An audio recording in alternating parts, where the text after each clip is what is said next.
Bien, yo quiero traer una palabra en esta mañana y mientras habíamos estado compartiendo la semana pasada, y bueno, si usted probablemente ha venido la semana pasada y si no, igual le comento, estuvimos compartiendo acerca del clamor que hizo el Señor Jesucristo, ¿no? Cuando hablamos acerca del Salmo 22, hablamos de algo que el hombre no alcanza a reconocer, no alcanza a saber, que es estar unido a Dios.Nosotros, todos los que hemos nacido en esta tierra, hemos nacido separados de Dios. Y es el Señor el que se encarga en el proceso del caminar de nuestra vida de darnos el encuentro. La Biblia dice en Oseas que Él nos atrae a Él con lazos de amor, y Él nos atrae a sí mismo y usa las diferentes circunstancias para que nosotros podamos conocerle y para que nosotros podamos verle verdaderamente como es Él. Y si bien es cierto, le decía esto porque el hombre natural nace separado de Dios. Entonces, una pregunta que le escuché a un hombre llamado John Piper, no sé si ustedes han escuchado acerca de él, pero John Piper, él hizo una pregunta muy interesante que a mí también me hizo reflexionar, justamente en esta semana que ha pasado, en medio de esta semana, después del mensaje que habíamos recibido el día domingo todos. Si tuvieras todos los placeres del mundo, si tuvieras todas las comodidades, todo lo que el cielo promete, todo lo que Dios pudiera darle al hombre, pero si Dios no estuviese en ese lugar, la pregunta es, ¿estarías allí? Y la verdad es que es una pregunta bastante difícil. ¿Saben por qué? Porque lo cierto es que nuestra naturaleza, como está acostumbrada a vivir cómoda, a estar separada de Dios, lo cierto es que yo me vi confrontado conmigo mismo con esa pregunta. Si tuviera todo lo que el hombre quisiera tener, todos los placeres, todas las comodidades, todo lo que tú te pudieras imaginar, todo lo que el cielo promete, pero sin Dios, ¿estarías en ese lugar? Sí, yo sé que mentalmente puedo decir, no estaría, no, pastor. Pero lo cierto es que sería un perfecto hipócrita. Porque lo cierto es que yo sí estaría en ese lugar, probablemente. Porque aún no he aprendido a conocerlo verdaderamente a Él. En la medida en que nosotros aprendemos a conocer quién es Cristo, la idea es enamorarnos de Él, conocer al Señor, caminar con el Señor. Y lo que John Piper estaba diciendo, y cito a él porque en esta semana me lo encontré, no es que me lo encontré personalmente, él no vive acá en el Perú, él vive en los Estados Unidos, creo.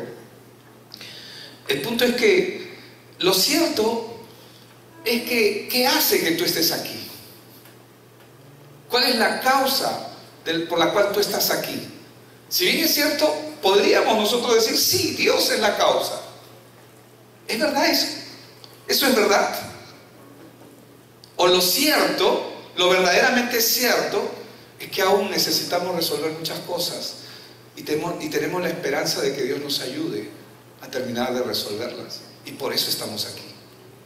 Lo cierto es que cuando miramos con una perspectiva esa pregunta y miramos nuestra propia vida personal, todavía tenemos una relación de conveniencia, ¿o no es así? Sí, es cierto. Es cierto. Entonces, esto me hizo pensar mucho, ¿no? Entonces, Señor, necesitamos conocerte. Necesitamos conocer a nuestro Señor. No solamente de oídas, estamos conociendo tu palabra, estamos conociendo lo que la Biblia habla acerca de ti, pero ahora yo necesito conocerte. ¿Cuántos dicen amén? Amén. ¿Recuerdan que cuando Dios hablaba de Job, qué decía? Varón perfecto en todos mis caminos, porque él procuraba caminar con la palabra. Pero Job no conocía a Dios. Lo conocía de la letra, pero no lo conocía verdaderamente. Les mencionaba la semana pasada acerca de Enoc. Vivió como todos nosotros, nació separado de Dios, probablemente pecador como todos nosotros. No digo probablemente, es más que seguro, porque nadie que nace en este mundo nace santo, todos nacen con una naturaleza de pecado. Pero tuvo que haber una razón para que él se acerque a Dios y camine con Dios. Y como les decía yo de una manera especulativa, basado en el Evangelio, no hago una especulación basado en mis pensamientos, hago una especulación basado en el Evangelio. Y basado en el Evangelio nadie puede acercarse a Dios si no necesita algo de Él. Y probablemente la causa que lo hizo acercarse a Él, a Dios, fue el nacimiento de su hijo Matusalén, que dicho sea de paso, fue el hombre que vivió más años en toda la historia de la humanidad. Estamos hablando de que vivió ¿cuánto? 969 años, casi 1000 años. Y Matusalén significa a tu nombre juicio viene. Murió Matusalén y la primera gota del diluvio comenzó a caer sobre la tierra. Y se abrieron los cielos y la tierra fue inundada por Dios. Pero lo cierto es que no caminó con Dios, pero en el camino Dios arregló el asunto que él podría haber tenido en su vida, no sé si con su hijo o con él mismo, pero el tema es que él luego aprendió a caminar con Dios. Y ese es el objetivo que nosotros queremos para nosotros mismos y para con toda la iglesia. ¿Amén? ¿Cuántos dicen amén a eso? Entonces, hoy yo quiero compartir acerca de Jesús. ¿De qué más voy a compartir? Tengo que compartir de Cristo. Él es la causa por la que estamos aquí. Y quiero compartir acerca de Jesús, el buen pastor. Porque Él es el buen pastor. Jesús el buen pastor. Así que, ¿cuántos han traído sus Biblias? Amén. Vamos a usar hoy día nuestras Biblias. Amén. Yo sé que a veces nos ayudan ahí con la proyección arriba y continuamente nos están ayudando con los versículos, pero hoy o tomamos nota y miramos nuestra Biblia personal, amén, sea física, sea digital, como fuese. Entonces, quiero empezar leyendo. El mensaje de hoy se llama Jesús el buen pastor. Y quiero empezar leyendo el Salmo 23. Y de hecho, no creo que acabe con los 6 versículos hoy día de los que habla el Salmo 23, pero voy a leerlos los 6 y espero alcanzar por lo menos los 3 primeros para poder entender y conocer más a nuestro Señor.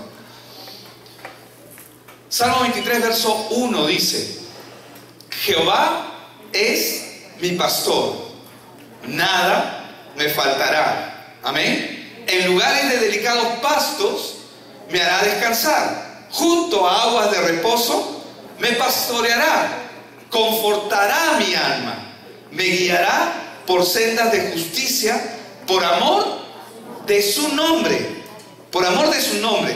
Aunque ande en valle de sombra de muerte, no temeré mal alguno, porque tú estarás conmigo. Tu vara y tu cayado me infundirán aliento. Aderezas mesa, dice, delante de mí en presencia de mis angustiadores. Unges mi cabeza con aceite, mi copa está rebosando. Ciertamente el bien y la misericordia me seguirán todos los días de mi vida, y en la casa de Jehová moraré por largos días. ¿Cuántos dicen amén? De entre todos los salmos, hermanos, que nosotros vamos a leer, el 23, el que hemos leído, es sin duda uno de los más conocidos, pero también uno de los salmos más apreciados. Algunos se lo saben de memoria, ¿verdad? Algunos tenemos que leerlo para poder seguir aprendiéndolo en nuestra memoria. Pero en sus versos, nosotros los creyentes encontramos aliento y confianza para afrontar las diferentes etapas que corresponden a la vida. ¿Qué quiero decir con esto? Cuando leemos este salmo nos lleva automáticamente a Cristo. ¿Sabían ustedes que este salmo nos lleva automáticamente a Cristo? Este salmo nos lleva automáticamente a Cristo porque Jesús, la Biblia nos enseña que Jesús es el buen pastor que da su vida por las ovejas. El salmo empieza diciendo: Jehová es mi pastor, ¿verdad? Y de hecho que la traducción latina es la única traducción, la Reina Valera 60 y otras más, pero son las únicas traducciones que a partir del año 1520, y esto solamente lo voy a decir de una manera rápida, son las que traducen el nombre de Dios, que es Yahweh o Yahvé o YHWH, que es el tetragramatón, que son las cuatro vocales, las cuatro consonantes que mencionan el nombre de Dios. Es el único, la traducción de Jehová es la única traducción a partir del año 1520 que se traduce como Jehová, pero en realidad la traducción correcta debería de ser Yahweh o Yahvé, pero no Jehová. Pero no importa, eso está escrito en nuestras Biblias, no está escrito en ningún otro idioma, está escrito de esa manera, pero es importante saberlo, porque el nombre de Dios era YHWH.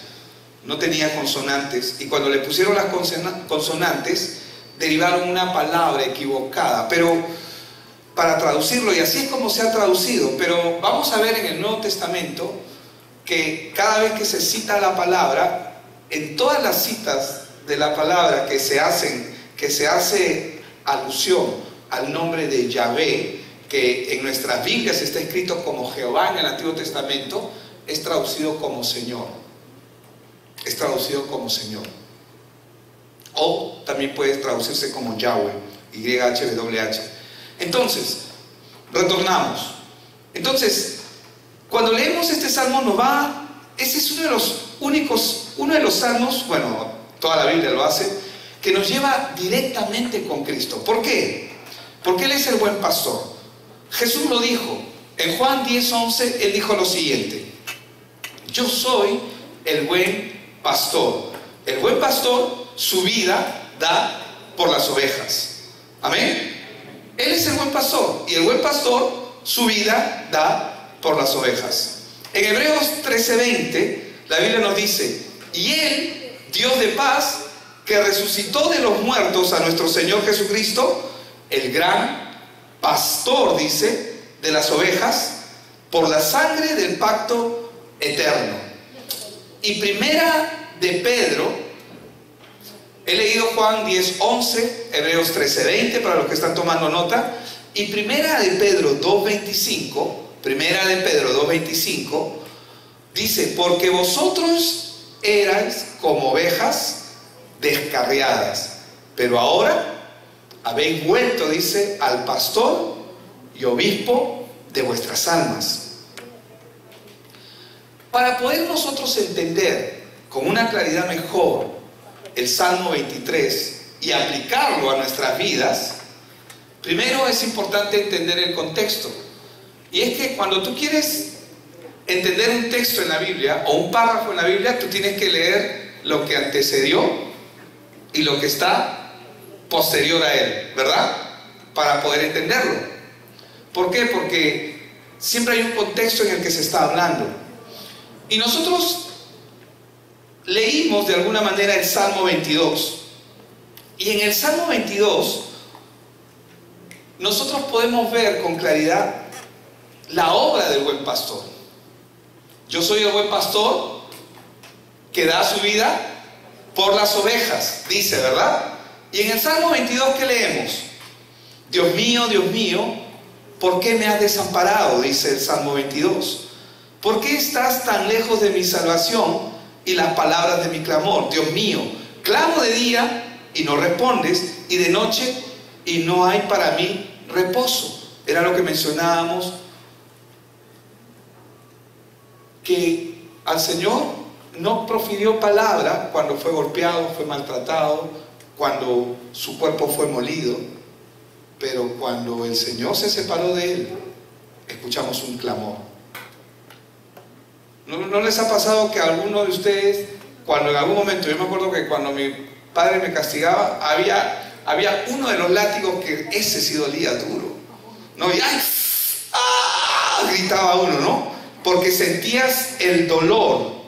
Jesús nunca abrió su boca para proferir dolor cuando lo castigaron físicamente, pero el dolor que él profirió por el hecho de separarse de Dios algo que nunca había ocurrido en su vida espiritual, él es desde la eternidad hasta el momento en que pagó el pecado por nosotros. Fue el único momento en que él murió espiritualmente, fue separado de Dios por causa nuestra. Entonces, dice, pero tú eres santo. En el Salmo 22 estoy leyendo el verso 3, pero tú eres santo, le dice. Tú que habitas entre las alabanzas de Israel, en ti esperaron nuestros padres, esperaron y tú los libraste. Clamaron a ti y fueron librados. Confiaron en ti y no fueron avergonzados. Está hablando de la confianza que él tiene en el Señor. Mas yo soy gusano, dice, y no hombre, oprobio de los hombres y despreciado del pueblo.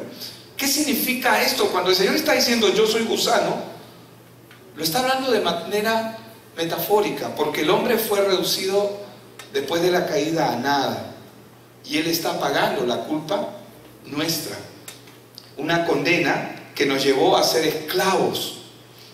Oprobio de los hombres y despreciado del pueblo. Todos los que me ven se escarnecen, estiran la boca, menean la cabeza diciendo, se encomendó a Jehová, líbrele él, sálvele, puesto que en él se complacía. Pero tú eres el que me sacó del vientre, el que me hizo estar confiado desde que estaba en los pechos de mi madre. El único sostén que él tuvo durante toda su vida, el Señor, fue su Padre espiritual. Sobre ti fue echado desde antes de nacer, desde el vientre de mi madre. Tú eres mi Dios. No te alejes de mí por la angustia, porque la angustia está cerca, porque no hay quien ayude. Me han rodeado muchos toros, fuertes toros de Basán me han cercado, abrieron sobre mí su boca como león rapaz y rugiente. He sido derramado como aguas y todos mis huesos se descoyuntaron. Mi corazón fue como cera, derritiéndose en medio de mis entrañas. Quiero que usted entienda que está hablando el Señor Jesús acá. Está describiendo lo que Él vivió en la crucifixión. Como un tieso se secó mi vigor y mi lengua se pegó a mi paladar. Esto es lo que pasó con el Señor. Pero esto está profetizado 600 años, no, 1000 años, en el caso de David, 1000 años antes de que esto ocurra. Dice, y me has puesto en el polvo de la muerte, porque perros me han rodeado, me han cercado cuadrilla de malignos, horadaron mis manos y mis pies. Contar puedo todos mis huesos, entre tanto ellos me miran y me observan. Repartieron entre sí mis vestidos y sobre mi ropa echaron suertes. ¿Se acuerdan que la ropa de Jesús se la sortearon? 1000 años antes está escrito, mas tú, oh Jehová, no te alejes, fortaleza mía, apresúrate a socorrerme, libra de la espada mi alma, del poder del perro mi vida, sálvame de la boca del león y líbrame de los cuernos de los búfalos. Anunciaré tu nombre a mis hermanos, en medio de la congregación te alabaré. Los que teméis a Jehová, alabadle, glorificadle, descendencia toda de Jacob, y temedle vosotros, descendencia toda de Israel, porque no menospreció ni abominó la aflicción del afligido, ni de él se escondió su rostro, sino que cuando clamó a él, le oyó. De ti será mi alabanza, dice, en la gran congregación. Mis votos pagaré delante de todos los que le temen. Comerán los humildes y serán saciados. Alabarán a Jehová a los que le buscan. Vivirá vuestro corazón para siempre. Se acordarán y se volverán a Jehová todos los confines de la tierra por la obra que ha hecho. Él es el buen pastor que su vida da. Ahora estamos viendo lo que Él está logrando con la obra, ¿verdad? Dice, porque de Jehová es el reino y Él regirá las naciones. Está hablando de la recuperación de todo de la obra que Él está haciendo en la cruz. Comerán y adorarán todos los poderosos de la tierra, se postrarán delante de Él todos los que descienden al polvo. Aún el que no puede conservar la vida a su propia alma, la posteridad le servirá. Esto será contado de Jehová hasta la postrera generación. Vendrán y anunciarán su justicia. A pueblo no nacido aún, anunciarán que Él hizo esto. ¿Usted está entendiendo lo que hemos leído? En el Salmo 22, nosotros, ¿qué podemos ver en el Salmo 22? El clamor del Señor, pero la victoria que logró. Porque Jehová es el buen, Él es el buen pastor, que su vida da. Entonces, cuando nosotros leemos el Salmo 23, primero tenemos que entender qué antecede al Salmo 23. Y lo que antecede al Salmo 23 es la obra que Él hizo. Para que Él sea el buen pastor, primero tenía que dar la vida por sus ovejas. Entonces, en el Salmo 22 nuevamente podemos ver que Él es el buen pastor, que su vida da por las ovejas, como está en Juan 10:11. Porque nacemos, ¿cómo nacemos nosotros? Con una naturaleza corrupta. Nacemos con una naturaleza inclinada al pecado. ¿O no es así? ¿A los niños qué hay que enseñarles? ¿A que se porten mal? No, a que se porten bien, ¿verdad? Isaías 53:6, por ejemplo, nos habla de esta naturaleza. Dice, todos nosotros nos descarriamos como ovejas. Isaías 53, verso 6. Cada cual se apartó de su camino, dice. Mas Jehová cargó en él, ¿qué cosa? El pecado de todos nosotros. Por eso fue necesaria la venida de Dios encarnada en Cristo. Por eso es que en este Salmo, en el que hemos leído, el 22, se da con lujo de detalles acerca de cómo fueron los sufrimientos del Cristo. Pero algo pasó. A partir de ahí, a partir de Cristo, la muerte dejó en Él su aguijón. Y ya no tiene más poder para dañar. No puede dañarlo ni a Él, ni puede dañar a los que están en Él. ¿Ustedes han escuchado acerca del aguijón? ¿Conocen lo que es el aguijón? Cuando uno piensa en un aguijón, ¿en qué piensa? ¿Abejas? Abejas, ¿verdad? Cuando uno piensa en un aguijón, es natural que uno piense en abejas. ¿Por qué?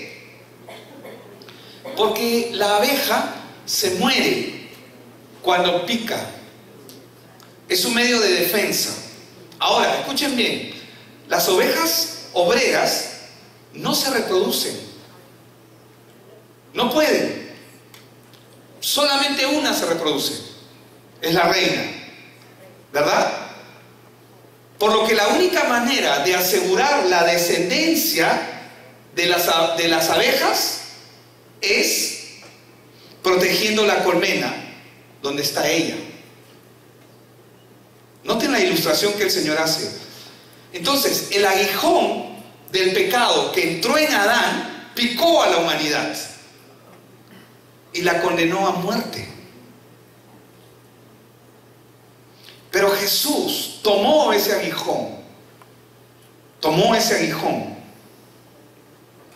que ahora ese aguijón está en Cristo. Y todo aquel que es de Cristo ha sido rescatado del imperio de la muerte. ¿Qué significa lo que estoy diciendo?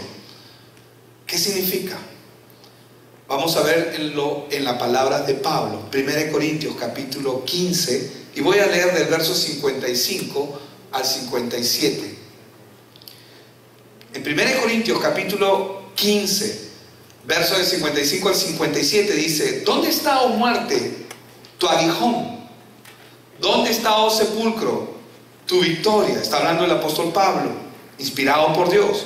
Ya que el aguijón de la muerte es el pecado, y el poder del pecado, la ley. Mas gracias sean dadas a Dios, que nos da la victoria por medio de nuestro Señor Jesucristo. ¿Qué significa esto? Que cuando se introdujo la muerte al mundo, todos saben lo que es la muerte, ¿verdad? Cuando una persona muere, se muere, desaparece de este mundo. Su cuerpo puede estar ahí, pero su espíritu ya no está más con él.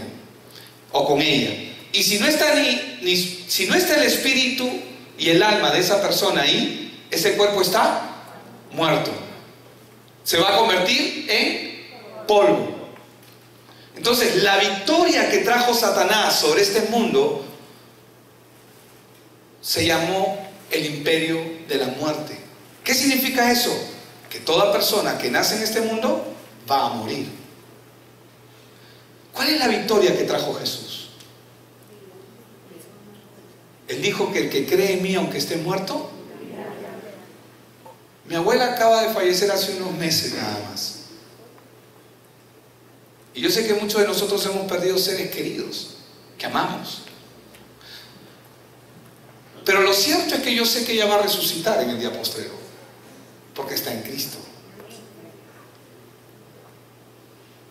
La muerte venció al hombre por causa del pecado temporalmente. Pero vino Cristo, ¿y qué hizo? Trajo vida para que todo aquel que en él crea, no se pierda, mas tenga vida eterna. ¿Qué significa eso? Que Cristo va a traer la resurrección de los muertos. Pero pastor, los muertos no resucitan ahora, pero van a resucitar después. Ay pastor, tú estás loco, pareces un fanático. No soy fanático, es la verdad, es lo que la Biblia dice, es lo que el Señor garantizó y es lo que sostiene mi fe, es la causa por la que vivo. En realidad no vivo porque quiero resucitar en el día posterior, aunque lo voy a hacer. Vivo por la gracia de Dios. ¿Saben por qué? Porque la vida que llevamos no es vida, aunque es bonita, aunque tiene muchas cosas buenas y tiene muchas cosas malas. Esta vida no es la vida que Dios planificó para el hombre. Dios no planificó para el hombre que sufra. Dios no planificó para el hombre las enfermedades. Dios no planificó para el hombre todo lo que al hombre le acontece. ¿Cuántos se dan cuenta que en la medida en que vamos viviendo nos damos cuenta que la vida se torna miserable para muchos? ¿O no es así? Gente atrapada en vicios, gente atrapada en cosas, gente con adicciones, gente que no puede controlar su carácter y que no conocen una respuesta, porque no la hay sin Cristo, sin Dios. Cristo ha venido para que nosotros tengamos verdadera vida. Y ciertamente empezamos a vivir cuando comenzamos a conocerle, pero la plenitud de la vida que Él ha prometido aún no la estamos viviendo. Se dará cuando Él venga. Amén. Ahora, en el Salmo 24 se nos habla y se nos describe las victorias que van a venir después de los sufrimientos que Cristo padeció. Ojo que el mensaje es sobre el Salmo 23, pero pastor, has hablado del Salmo 22 y ahora vas a hablar del Salmo 24, porque quiero que veas con claridad lo que está ocurriendo. En el Salmo 24 dice, para que esté claro en el hombre. Si no hay claridad, acá hay claridad. De Jehová es la tierra y su plenitud. ¿Quién la tenía sojuzgada, dominada por causa del pecado? Satanás la tenía dominada. Pero el Señor primero da su vida, Salmo 22. Logra el rescate precioso para el hombre. Salmo 23, al hombre le toca vivir. Jehová es mi pastor, nada me faltará. Nos toca vivir esta faceta de la vida. Pero en el Salmo 24 se declara quién es Dios. Él es el Rey de Gloria, como dice en el título de su Biblia. De Jehová es la tierra y su plenitud, el mundo y los que en él habitan, porque Él la fundó sobre los mares y la firmó sobre los ríos. ¿Quién subirá al monte de Jehová y quién estará en su lugar santo? El limpio de manos y puro de corazón, el que no ha elevado su alma a cosas vanas, ni jurado con engaño. Él recibirá bendición de Jehová y justicia del Dios de salvación. Tal tal es la generación de los que le buscan, de los que buscan tu rostro, oh Dios, de Jacob. Alzad, oh puertas, vuestras cabezas, y alzaos vosotras, puertas eternas, y entrará el Rey de gloria. ¿Quién es ese Rey de gloria? Jehová, el fuerte y valiente, Jehová, el poderoso en batalla. Alzad, oh puertas, vuestras cabezas, y alzaos vosotras, puertas eternas, y entrará el Rey de gloria. ¿Quién es este Rey de gloria? Jehová de los ejércitos. Él es el Rey de gloria. Ahora, el Salmo 24 se nos describe la gloria que va a venir después. Y el Salmo 22 nos habla de los sufrimientos, de los padecimientos de Cristo y lo que Dios ha hecho con nuestra vida. Pero en el Salmo 23 nos habla de las experiencias que todo creyente tiene que empezar a vivir a partir de que entendió quién es Cristo. Porque muchos de nosotros podemos haber nacido de nuevo, pero la mayoría de nosotros somos sensoriales. ¿Qué es una persona sensorial? Un bebito es sensorial. Un bebito cuando nace, pregúntale su nombre. ¿Cómo te llamas? ¿Te va a responder? ¿Entiende lo que le dices? No. Cuando una persona nace en Cristo, está ahí en un grupo de alcance, ¿tú crees que entiende todas las cosas? Posiblemente algunos se han dormido aquí. ¿Cuántos ya se durmieron? Pastor, mucha información.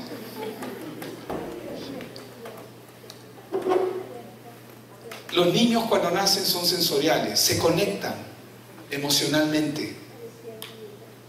Pueden reconocer quién es su padre, quién es su madre, principalmente a la madre, ¿no? Pero reconocen a sus padres, los pueden reconocer, pero es por emoción, por abrazos, son sensoriales. Pero mientras van creciendo, comienzan a tener entendimiento.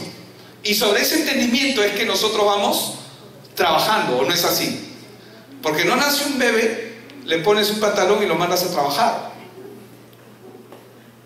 Necesita desarrollar. Entonces, en el Salmo 23 se nos va a hablar de las experiencias que todo creyente debe tener en su vida con Dios.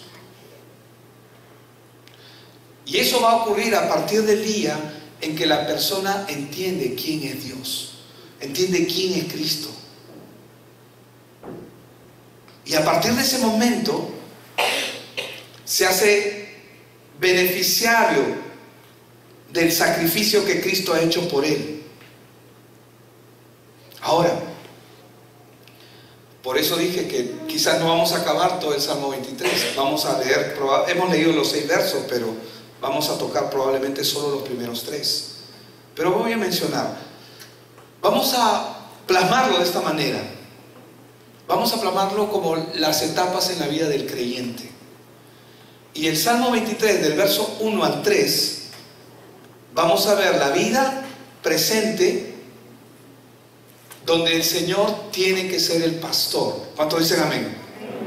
Hermanos, tú no puedes salir de este lugar sin que Dios sea tu pastor. Y cuando digo a este lugar, no me refiero a este lugar literalmente, no me refiero a esta iglesia.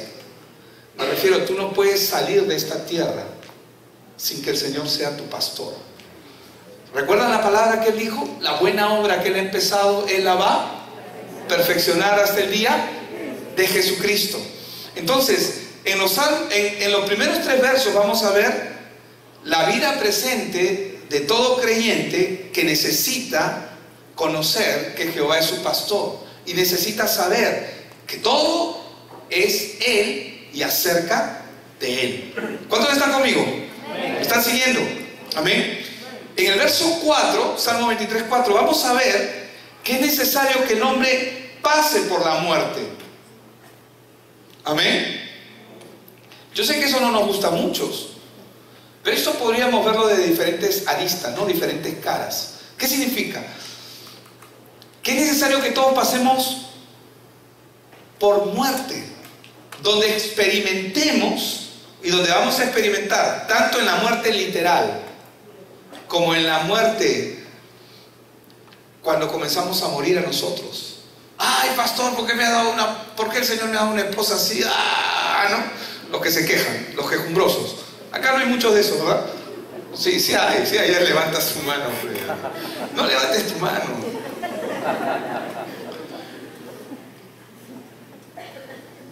Cuando comenzamos a morir, cuando el Señor comienza a trabajar con nuestro ego y nos dice,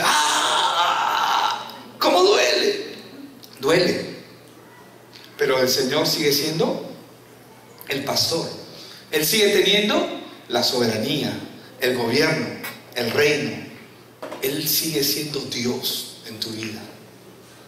Entonces, esto podemos aplicarlo tanto en el ámbito natural, cuando comenzamos a experimentar las miserias de la vida. Y cuando hablo de las miserias de la vida es cuando el Señor comienza a sacar nuestras miserias.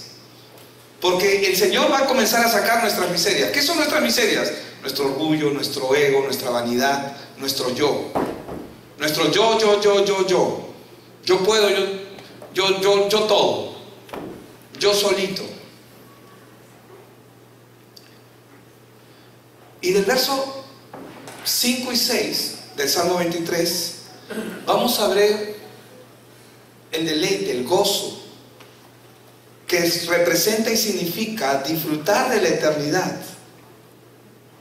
de Dios, disfrutar de Él, donde todo deseo conforme a su voluntad, no conforme a nuestra vana y vieja manera de pensar, amén, donde todo deseo va a ser cumplido por el Señor. Entonces, ¿quién es el autor de este salmo? Tenía que ser alguien pecador. ¿Cuántos dicen amén? Amén. Porque tiene que identificarse con nosotros. Y David es el autor de este salmo, el Salmo 23. Y él comienza, ¿cómo empieza su vida? Él comienza su vida y comienza este salmo refiriéndose a Jehová, o a Dios, o a Yahweh, o Yahvé, como queramos llamarlo. Yo prefiero decir al Señor. Comienza refiriéndose al Señor como su pastor. Y para los que no conocen mucho acerca de la historia de David, él en su adolescencia había sido pastor de ovejas. Él tenía a su cuidado ovejas y ellas le habían dejado a él una experiencia de vida. Por si acaso, cuando Dios te llama, Dios no te saca necesariamente, aunque en algunos casos va a hacer, pero Dios va a trabajar en donde tú estás, en tu trabajo, en tu hogar, en tu matrimonio, en tus relaciones, con tus vecinos. Él va a trabajar ahí. Amén. Él no trabaja cuando viene los domingos. ¿Cuántos saben que es así? ¿Cuántos dicen amén entonces? Él no trabaja contigo, no. Dios trabaja cuando yo voy los domingos, el Señor trabaja conmigo. No. Los domingos, o los días de discipulado, o los tiempos en que tú estás recibiendo la palabra, tú estás siendo entrenado. Las pruebas se dan en casa, las pruebas se dan en el trabajo, las pruebas se dan en la práctica. Amén, ¿está conmigo? Entonces, él tuvo una experiencia personal con Dios, y vamos a verlo. Sé que estamos con un problema de proyección, pero quiero que vayan conmigo a 1 Samuel, y yo lo voy a leer rápidamente. Capítulo 17, voy a leer del verso 34 al 37. Dice así la palabra: David respondió a Saúl: tu siervo era pastor de las ovejas de su padre. 1 Samuel 17, verso del 34 al 37. Tu siervo era pastor de las ovejas de su padre, y cuando venía un león o un oso y tomaba algún cordero de la manada, salía yo tras él. Yo no me imagino corriendo buscar. Yo le doy gracias a la ovejita que el león se come a la ovejita y no me ha comido a mí. Pero él salía corriendo para alcanzar al león. Amén. Ese David estaba fuerte, ¿no? Tenía gallas, ¿no? No, tenía a Dios en su vida. Tenía a Dios en su vida. Cuando tú tienes a Dios en tu vida, no le temes a nada.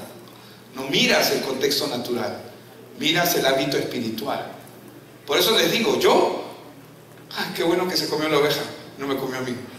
Pero no, ¿qué hizo David? Salió corriendo, atrás del león.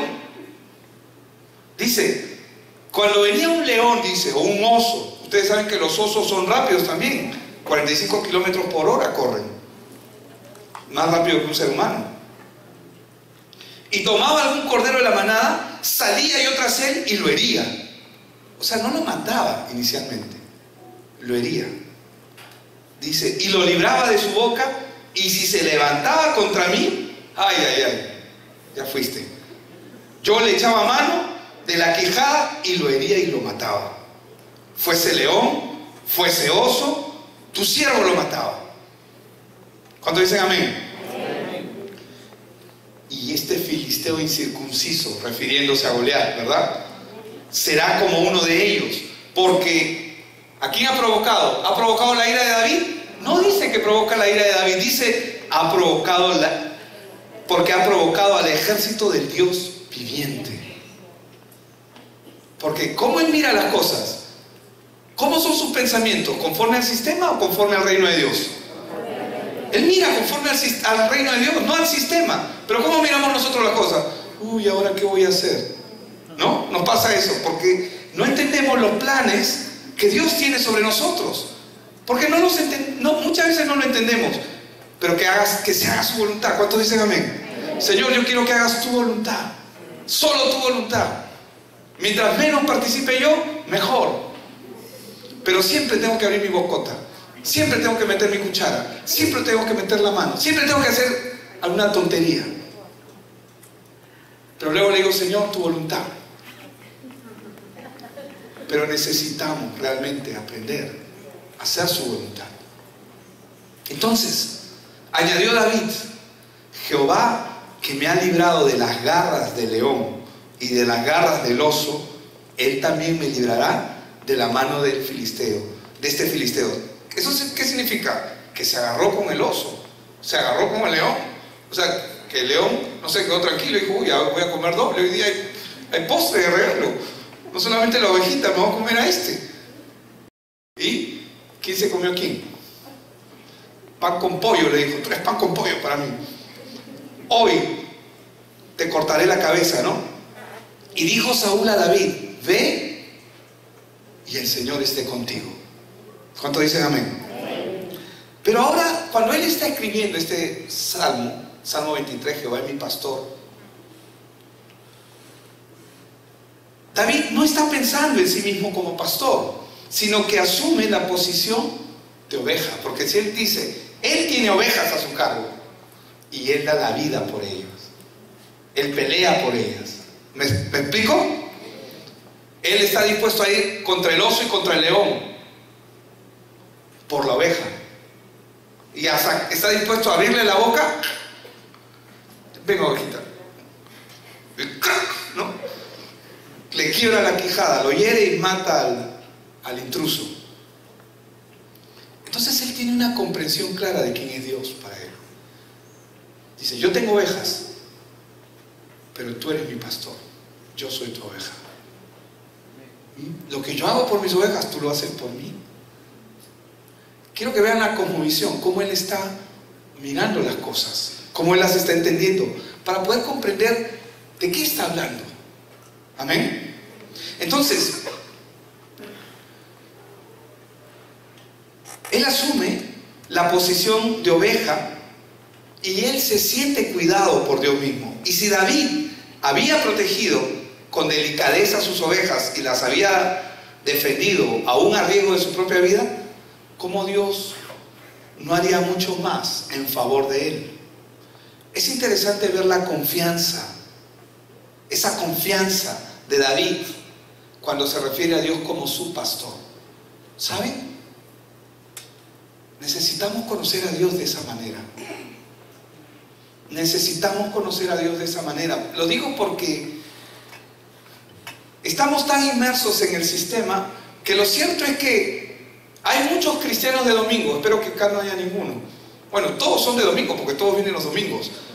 Pero Me refiero a que muchos solamente se ponen en modo cristiano, ¿no? Así como cambias de canal. Modo cristiano, domingo, tengo que ir a la iglesia. Y luego van modo escuela, modo estudio, modo universidad, modo trabajo, modo esto, X, Y, Z. Él se sentía protegido por el Señor. Y es precisamente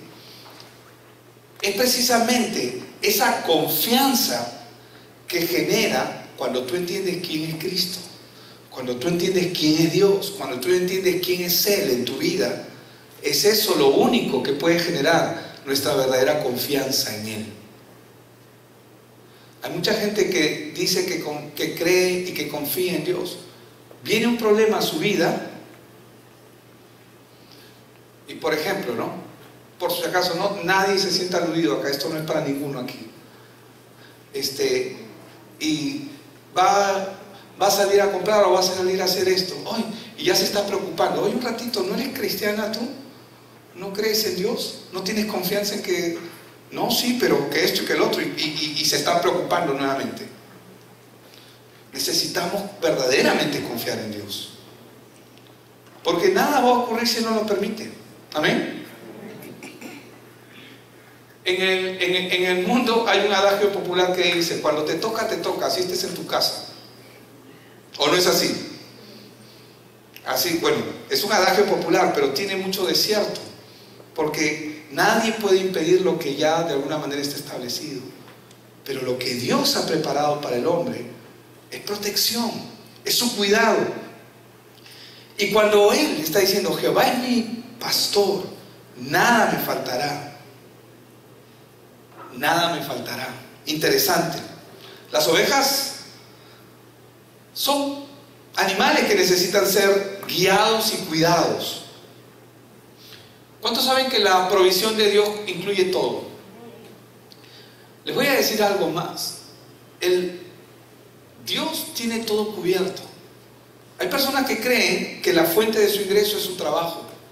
Y ciertamente, físicamente hablando, humanamente hablando, su trabajo es su medio, el medio que Dios usa para su ingreso.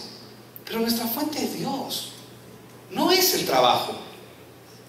Por eso que la palabra dice que cada cosa que hagamos, la hagamos como para el Señor. Cuando asumimos la responsabilidad de nuestro trabajo, en el lugar donde estemos, tenemos que hacerlo como si rindiéramos cuentas a Él. Tú no le rindes cuentas al hombre, aunque van a haber hombres que te van a pedir cuentas. Pero tu primera prioridad debe ser el temor a Dios. Amén. Lo cierto es que nuestra naturaleza humana se rige solamente a ciertas necesidades físicas que nosotros creemos que tenemos, pero el hombre tiene más necesidades que eso, que satisfagan el cuerpo y que solo Dios puede satisfacer. ¿Saben por qué no seríamos felices? A la pregunta que hacía John Piper, cuando él decía: si tuvieras todo lo que quisieras tener, tuvieras el cielo que Dios te prometió, el cielo pero sin Dios, ¿estarías en ese lugar? Y fácilmente nosotros podríamos decir que sí, estaríamos en ese lugar. ¿Sabes por qué? Porque aún nuestra mente y nuestra naturaleza corrupta cree que necesita aquellas cosas que creemos que son nuestras necesidades. Pero lo que el hombre no alcanza a entender es que su principal necesidad es Dios. Nuestra necesidad es Dios. ¿Qué significa eso? Que por más que tuviésemos todo lo que Dios ha ofrecido, pero sin Él ahí, no podemos ser felices. ¿Por qué? Porque nada satisface al hombre.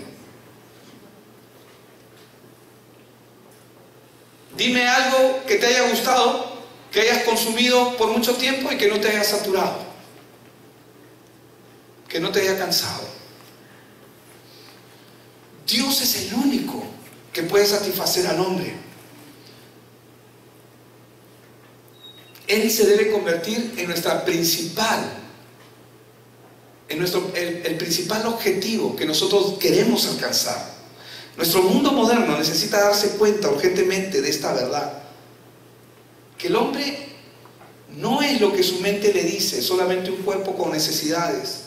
El hombre tiene un alma y tiene un espíritu que necesitan ser resueltos. Nuestra cultura materialista y de consumo hace que el hombre fracase en buscar traer la felicidad al centrarse en cosas materiales o a satisfacer sus necesidades del cuerpo. Es un error. Por eso cuando él dice nada, la versión americana, la King James Internacional, no dice nada me faltará, dice nada desearé. Jehová es mi pastor, nada desearé. ¿Sabe lo que eso significa? Significa que todo habrá sido satisfecho. Los cristianos no van a fiestas. Los cristianos no toman. Los cristianos no lo llamen porque ese es aburrido, no participa con nosotros. Pero tú, ¿acaso te pregunto yo, cuando has comido rico y has comido buffet y alguien viene y te ofrece una galletita o te ofrece ya un chocolate, la alita de la esquina? Qué rica es la alita, ¿no? Mucha grasa, cuidado. Yo ya no como alita, como encuentro. Igual como. Perdón por el paréntesis, por el lapsus. Pero cuando tú has comido rico, por más que te ofrezcan lo que te ofrezcan, ¿acaso vas a querer comer? Eso es lo que pasa en la vida del creyente. Pero el creyente no sabe expresar su plenitud con Dios, porque aún no ha aprendido a caminar con Él. Y nosotros realmente necesitamos manifestar esa claridad. Al tenerlo a Él, ya no necesitamos más. ¿Por qué la gente va a la fiesta? Porque está buscando llenar su vida, está en búsqueda de algo. Puede ser placer, sexo, dinero, drogas. Está buscando, porque aún no está lleno. ¿Por qué consume algo? Porque necesita ser lleno. Pero si ya estás lleno, ¿qué necesitas? Nada. Por eso es que Jehová es mi pastor, nada desearé. En lugares de delicados pastos me hará descansar, dice la palabra. ¿Qué significa esto? Que Dios conoce nuestras circunstancias y nuestras dificultades por las que atravesamos en la vida. Pero Él nos va a conducir a su gracia. El hombre busca inútilmente encontrar descanso fuera de Dios. Y ese es el gran problema de nosotros, que buscamos plenitud, satisfacción, descanso fuera de Dios. Y fuera de Dios no hay tal cosa. Por eso es que Jesús en Mateo 11:28, por eso es el buen pastor, que dijo: venid a mí todos los que estáis trabajados y cargados, y yo os haré descansar. Él no dijo, ven a mí para que sea feliz. No, porque Él sabe que la felicidad como tal no existe. La felicidad es un concepto humano que el hombre ha creado para sentirse bien. Pero la felicidad como tal no existe. Lo que existe es la paz espiritual. Jesús vino a traer paz. Él no vino a traer felicidad. Es muy diferente. Junto a aguas de reposo me pastoreará. Y de esto aprendió mucho el pueblo de Israel, porque a lo largo de los 40 años que estuvo en el desierto, la Biblia dice que nunca le faltó ni pan ni agua. Es decir, no le faltó el maná del cielo. En 1 Corintios 10, versos 3 y 4, dice, y todos comieron el mismo alimento espiritual. Ay, pastor, ¿vas a hablar lo mismo otra vez? El mismo alimento espiritual. Y todos bebieron la misma bebida espiritual, porque bebían de la roca espiritual que los seguía. Y la roca era Cristo. 1 Corintios capítulo 10, versos 3 y 4, para los que están tomando nota. Esto solamente nos muestra una clara evidencia del cuidado que Dios tiene con su pueblo. El pueblo en el desierto renegaba de Dios. ¿Saben por qué renegaban de Dios? Porque no le conocían. Y sin embargo, Dios los estaba amando y los estaba protegiendo. Pero ¿qué decía el pueblo? Quería regresarse. El hombre nunca va a poder ser satisfecho, nunca va a poder descansar si no satisface su hambre y su sed espiritual con la que ha venido. Por eso Jesús en Juan 6:35 dijo: yo soy el pan de vida, el que a mí viene nunca tendrá hambre, y el que en mí cree no tendrá sed jamás. ¿Qué más nos dice este salmo? Confortará mi alma. Y siempre me acuerdo de Cristian con este verso, porque él, con el verso que voy a citar, Romanos 12:2, ¿verdad? Me encanta la pasión con la que él lo dice. ¿Por qué dice confortará mi alma aquí la palabra?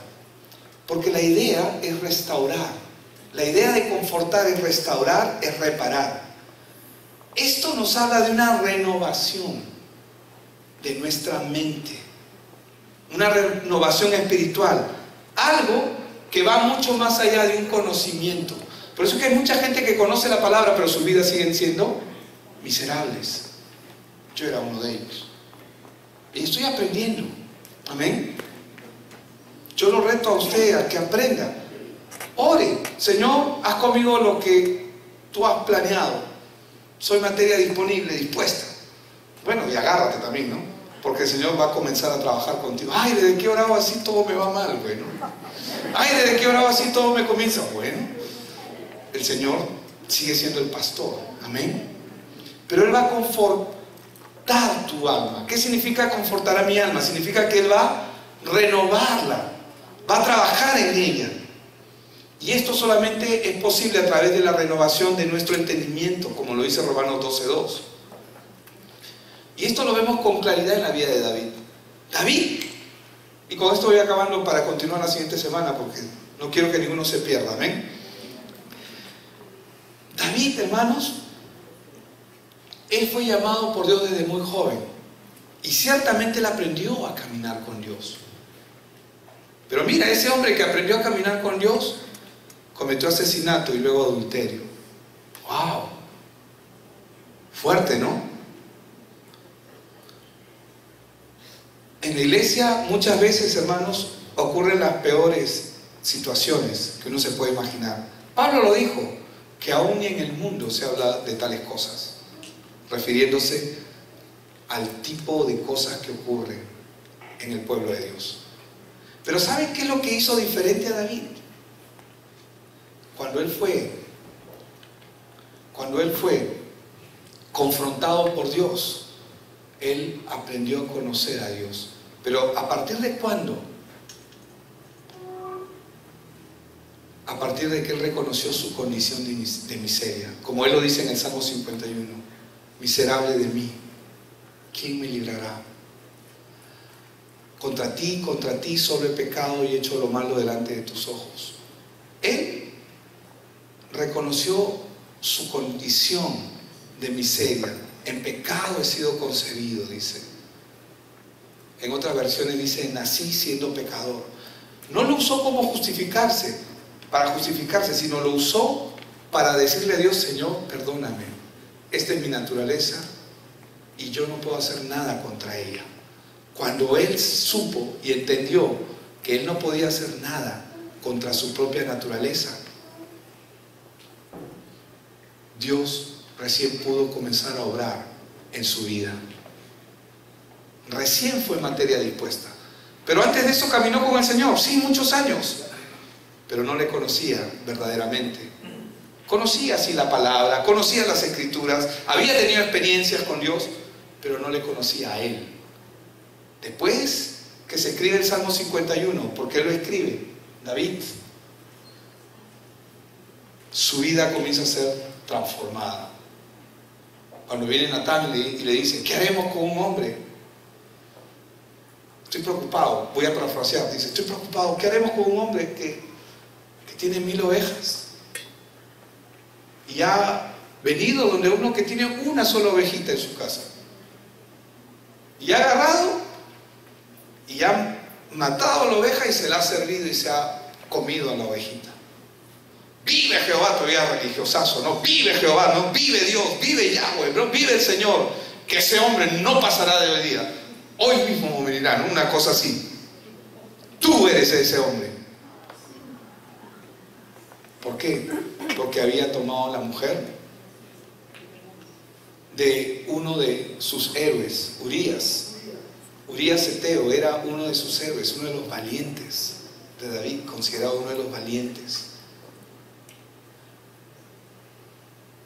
Tal es el caso que él tuvo su proceso. No voy a hablar acerca del proceso de David porque fue un proceso largo, al punto de que él quiso hacer todo, aún de manera religiosa, para rescatar al niño que salió producto de ese adulterio, que no vivió. Pero Dios tenía siempre el control y tendrá siempre el control. Pero lo que podemos ver en esa historia es cómo el Señor lo que hizo fue, bueno, lo guió por sendas de justicia por amor de su nombre. ¿Por qué Dios trata contigo? Por amor de su nombre. ¿Por qué Dios está pasando las situaciones que está pasando contigo? Por amor de su nombre. Porque te ama. Permite muchas cosas en tu vida. ¿Para qué? Hay que sacar lo que no sirve. Amén. ¿Y sabes qué es lo más importante acá? Que Él va delante de nosotros. Por eso es que Él nos va a guiar por senda de justicia, porque Él va adelante de nosotros. Por eso es que nosotros, cada vez que comienzan a ocurrir situaciones en nosotros, no debemos angustiarnos, ni tampoco decir, ay, ¿ahora qué voy a hacer? No, un ratito, Señor, ¿cuál es el plan? ¿Qué estoy haciendo mal? ¿Qué es lo que tengo que hacer? ¿Hacia dónde me tengo que dirigir? Hay que hacer las preguntas adecuadas. Amén. Y allí no